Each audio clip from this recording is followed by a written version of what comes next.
Bismillah, Assalamualaikum warahmatullahi wabarakatuh. Pada kesempatan kali ini, kelompok kami akan mempresentasikan mengenai Undang-Undang ITE atau Undang-Undang Informasi dan Transaksi Elektronik.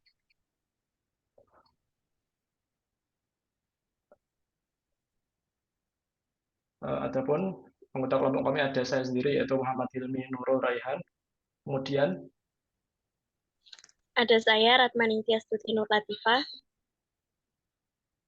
Kemudian ada saya Kalam Abdullah Irham. Dan saya Nadia Latifatin. Oke, langsung saja. Oke, kita masuk ke pembahasan pertama mengenai pengantar Undang-Undang ITE. Nah, Undang-Undang ITE merupakan suatu kerangka hukum yang mengatur berbagai aspek terkait informasi dan transaksi elektronik di Indonesia. Dengan kemajuan teknologi, keberadaan UU ITE menjadi semakin signifikan dalam menjaga keamanan dan keteraturan penggunaan dunia maya.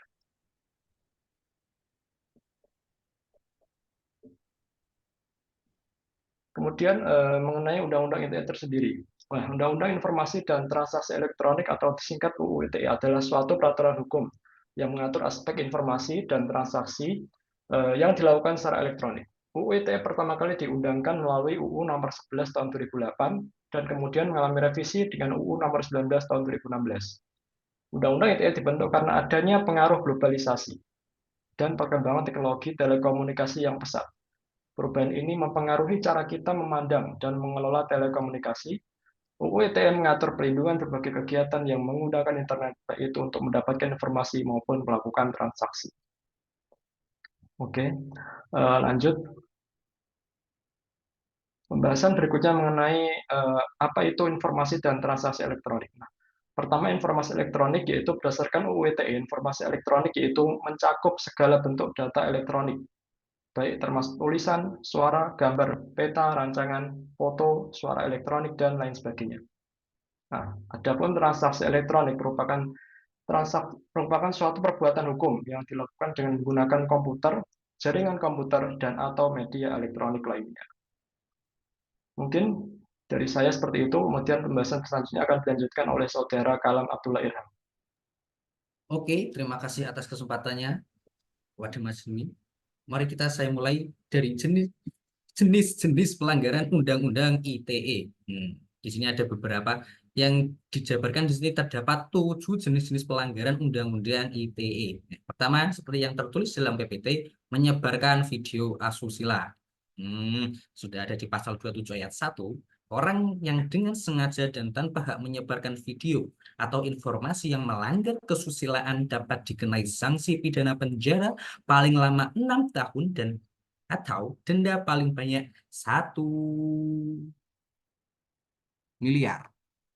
Ya, itu dia. Jadi yang menyebarkan video asusila atau video-video biasanya itu banyak terdapat di media-media sosial. Nah, itu barang siapa yang menyebarkan akan mendapatkan sanksi. Kemudian ada judi online, pasal 27 ayat 2 atau slot. Melakukan perjudian online dapat mengakibatkan sanksi pidana penjara paling lama 6 tahun dan atau denda paling banyak 1 miliar. Ini banyak sekali di Indonesia pelaku judi online, tapi tidak tahu apakah ditindaklanjuti atau tidak. Tapi yang jelas sesuai undang-undang yang tertera pada pasal 27 ayat 2 terdapat undang-undangnya yang melanggar judi online. Kemudian ada pemerasan dan pengancaman. Pemerasan dan pengancaman. Pelaku pemerasan dan pengancaman dengan menggunakan media elektronik dapat dikenai pidana penjara paling lama 6 tahun dan atau denda paling banyak 1 miliar. Ini berkaitan dengan pemerasan dan pengancaman atau bullying melalui media elektronik atau cyber army, nggak tahu lah istilahnya, pokoknya itulah tentang pemerasan dan pengancaman. Kemudian ada lagi pencemaran nama baik, pasal 27 ayat 3. Pencemaran nama baik dapat berujung pada pidana penjara paling lama 4 tahun dan atau denda paling banyak 750.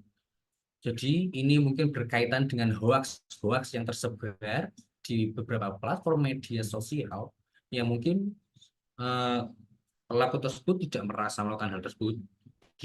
Ya begitu. Hey, belum selesai. Nah, hey.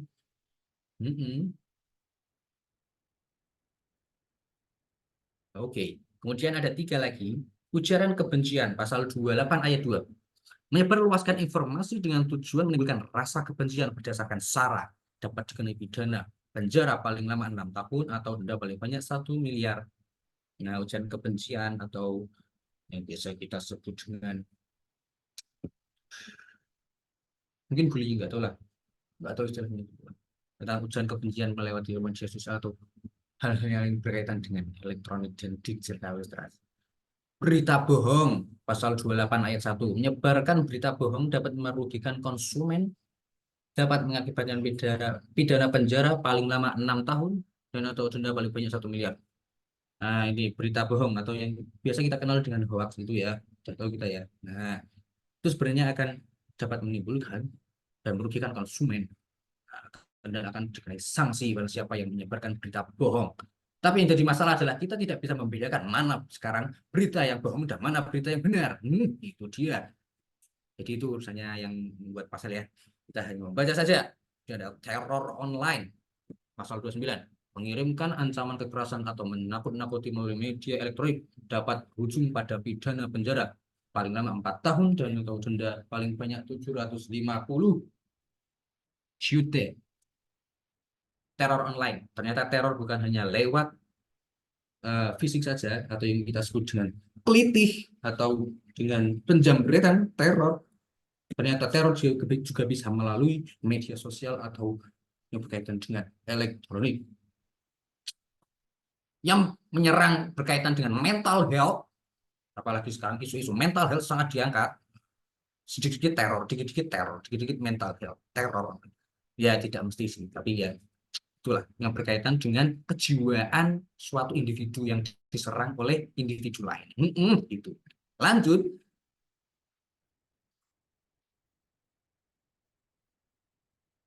Oke. Silahkan kepada saudari. Siapa ya? Terima kasih. Selanjutnya saya lanjutkan, yaitu tentang implikasi atau dampak dari Undang-Undang ITE. Yang pertama ada pembatasan kebebasan berpendapat. Undang-Undang ITE dapat membatasi kebebasan berekspresi, terutama dalam memberikan kritik. Yang kedua ada ketidakjelasan rumusan. Pasal multitafsir di dalam UU ITE menjadi penyebab kontroversi dan ketidakpastian hukum. Next.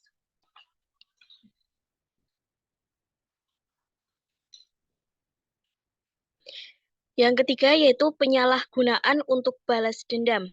Undang-Undang ITE seringkali digunakan sebagai alat balas dendam dan senjata politik. Yang selanjutnya yaitu keresahan masyarakat, pemberlakuan UU ITE yang kurang efektif dapat memicu keresahan dan konflik dalam masyarakat. Dan yang terakhir ada duplikasi aturan, yaitu beberapa pasal di Undang-Undang ITE dianggap sebagai duplikasi aturan dalam KUHP.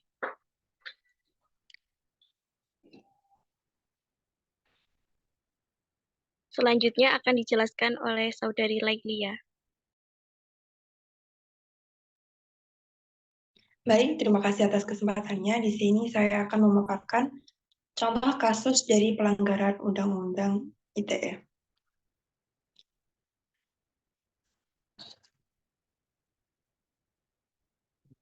Nah, pada kasus yang pertama itu merupakan kasus Haris Azhar dan Fathia Maulidiyanti, yang mana atas tuduhan yang pertama yaitu pencemaran nama baik terhadap Luhut Binsar Panjaitan melalui video YouTube yang mengkritik dugaan keterlibatannya dalam operasi militer dan ekonomi di Papua. Nah, untuk perkembangan sidangnya sendiri itu dimulai dari pelaporan Luhut ke Polda Metro Jaya pada tanggal 22 September 2021. Bentuk tuntutannya yaitu jaksa meminta agar video YouTube tersebut dihapus, kemudian pembelaannya berupa Haris dan Fathia menyatakan bahwa video tersebut didasarkan pada hasil riset dan mereka tidak melakukan tindak pidana. Nah, seiring perkembangan sidang tersebut, menghasilkan sebuah putusan di mana Haris dan Fathia ini divonis bebas dan tidak terbukti bersalah atas dakwaan pencemaran nama baik begitu. Nah, untuk implikasi kasusnya sendiri, di mana ini mengangkat hak kebebasan berpendapat, kasus ini menjadi perhatian yang luas dan dianggap sebagai ujian penting bagi kebebasan berekspresi di Indonesia.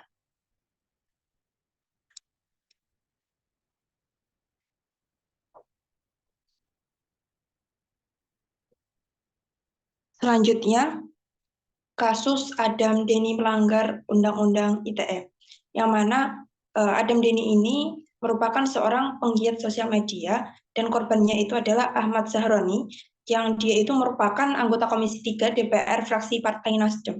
Nah, untuk peristiwanya sendiri, Adam Denny ini didakwa melanggar Undang-Undang Informasi dan Transaksi Elektronik atau kita kenal dengan Undang-Undang ITE karena menyebarkan data pribadi dari Ahmad Zahroni, di mana data tersebut disebarkan dalam bentuk informasi pembelian 2 unit sepeda senilai ratusan juta rupiah.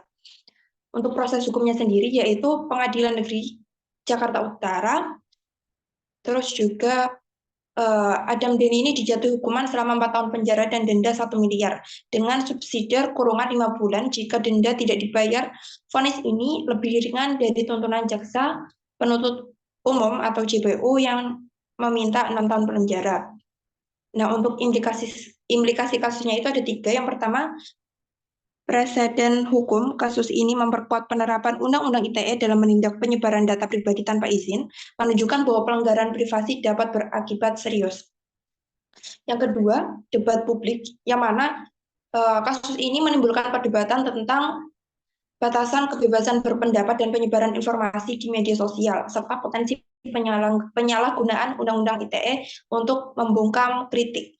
Dan yang terakhir ini kepercayaan kepada hukum. Atas tuduhan Adam Denny tentang kemungkinan adanya suap dalam proses hukum ini menambah keraguan publik terhadap integritas penegakan hukum. Dan contoh yang terakhir itu merupakan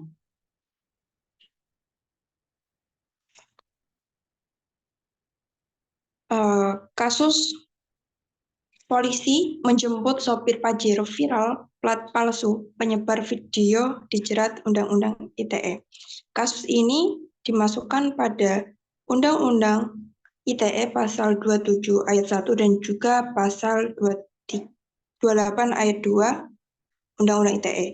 Untuk implikasi kasusnya itu penggunaan Undang-Undang ITE. Kasus ini menyoroti penerapan Undang-Undang ITE terhadap penyebaran informasi menyesatkan di media sosial.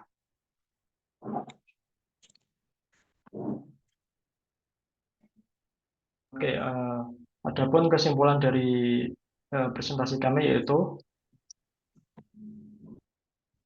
Undang-Undang Informasi dan Transaksi Elektronik atau UU ITE di Indonesia adalah suatu kerangka hukum penting untuk mengatur penggunaan teknologi informasi dan transaksi elektronik, melindungi hak pengguna internet dan menangani penyalahgunaan seperti penipuan cyber dan penyebaran berita palsu. Dan saran kami yaitu untuk meningkatkan efektivitas dan keadilan UU ITE diperlukan revisi pasal-pasal ambigu, kerjasama pemerintah dengan berbagai pihak untuk menyusun peraturan yang jelas, serta edukasi masyarakat tentang hak dan kewajiban digital, sehingga UU ITE dapat berfungsi optimal tanpa mengurangi kebebasan berpendapat. Nah, di sini ada sebuah quotes dari kelompok kami yaitu UU ITE harus menjadi pelindung hak digital, bukan penghalang kebebasan berekspresi. Nah, kemudian terakhir, mungkin demikian presentasi dari kelompok kami mengenai Undang-Undang ITE.